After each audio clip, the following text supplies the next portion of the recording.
contact with the ship's master, who confirmed that armed men were aboard the Comoros flag tanker Ares 13.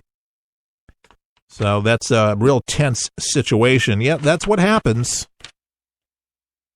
You let your guard down and the bad guys come up. We should never, ever, ever. And that's like post 9/11. Things will happen. Another big thing here, and this is happening not just in Florida, but I do know some people that work undercover for sex trafficking, and unfortunately, Florida and Tampa, Florida is terrible about it.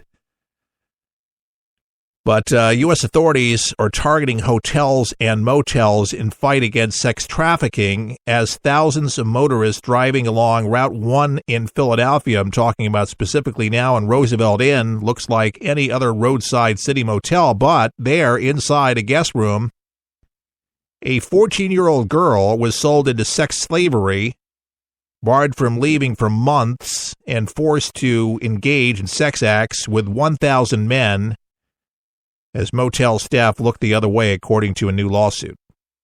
And the suit, the first of its kind in Pennsylvania, targets the motel and its owners and seeking civil compensation for the victim, now 17. It also serves as a nationwide warning to hotels and motels knowingly profiting from child sex trafficking, according to lawyers for the girl. The lawsuit sends a clear message that if you need to police your hallways and you cannot profit from sex trafficking, said Nadman Bazar, who also with two other lawyers announced the filing of the lawsuit Friday on behalf of the girl, identified as MB. There will be severe financial penalties for hotel motels that allow these terrible acts to go on. I think that's terrific.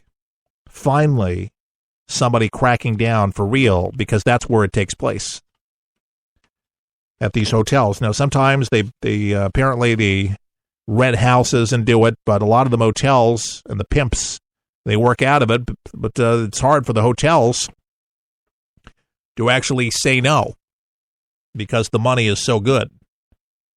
But it's a problem. It plagues all our states. And young children sold into, I mean, you talk about the worst of the worst. I mean, it's bad enough to use grown women, but children. That's very, very sad. By the way, jihadists are using religious visas to enter the U.S., according to experts. U.S. visa program designed to temporarily admit refugee workers from other countries may be letting jihadists into the country, according to security experts. And religious leaders are telling us that, and they're warning us. You know, folks, I always say the offense is it's the best defense. Folks, you have to protect this country. It's that kind of intelligence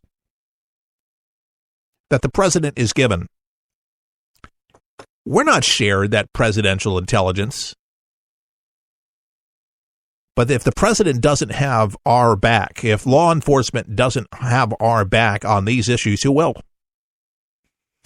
I would rather have somebody be strong on it.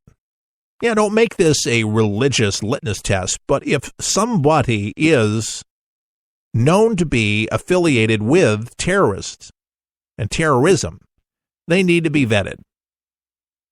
Was on yesterday, an Iraqi citizen. She was talking to us about this very thing, and we'll have her on again to get her perspective on it. Jihadists want to wreak havoc over here. They are going to get in any way they possibly can. If they can do it with refugees, even ISIS even told us specifically that they would embed themselves in. We had intelligence showing that that was what they were going to do. And what did we have Obama do? Obama went ahead and let in tens of thousands of these refugees unvetted.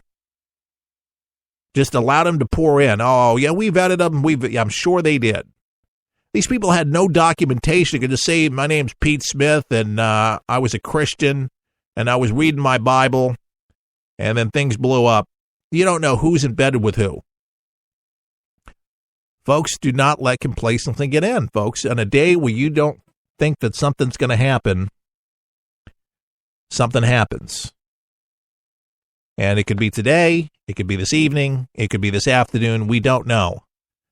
There'll be another terrorist attack over here, and there'll be a big one. We've been warned. We've been told. And because they hate us. They don't like us. It's not just North Korea that doesn't like us. It's a lot of the Middle East that hates us. And they will do whatever they possibly can to, what they say, take us off the planet and to invoke Sharia law. And believe it or not, there are people that live over here in the good old USA where they'd actually love to have Sharia law actually on the books and instituted. They've tried to do it in several states. They've tried to do it in Michigan. They wanted to do it in Illinois. They've wanted to do it in out west. They didn't get it yet. But, folks, people keep on pushing, or people come complacent. You never know what that could happen. It could. We got to keep our country, the good U.S. of A., and we need to continue on with our traditions, loving people, but we have to be careful at the same time. Being smart. And that's common sense each and every day here on For the People. Keith Allen, our website, forthepeopleshow.com, 100% listener supported.